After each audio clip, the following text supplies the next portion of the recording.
ఆడజన్మ కన్నీటి అలల సాగరం, చూస్తే చిన్నదే కాని బాధల భారం. ప్రతి అడుగులోనూ పరీక్ష, ప్రతి చూపులోనూ నిరీక్షణ. ఆశల రెక్కలు కాలి, గుండెల్లో మూగవేదన. ఆ కన్నీళ్లలో ఉన్నది పిరికితనం కాదు, ఆమె నవ్వే పెదవుల వెనక ఉన్న విషాదం. లోపల ఎన్ని గాయాలైనా బయట పడనీయదు, గతం ఎన్ని చీకట్లను తెచ్చినా తలెత్తుకు బతుకుతుంది.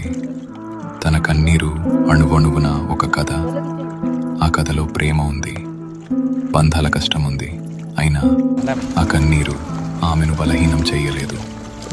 అది ఆమెలోని ఆత్మగౌరవాన్ని పోషించింది. ఏమీ చెప్పకుండానే ఎన్నో నేర్చుకున్నది. ఏదైనా సరే ఎదురు నిలిచి పోరాడింది. ఆమె బాధ ఆమెకు ఒక ఆభరణం, అది ఆమె గర్వం, ఆమె నిజమైన అందం. ఇది ఒక ఆడపిల్ల కన్నీరు.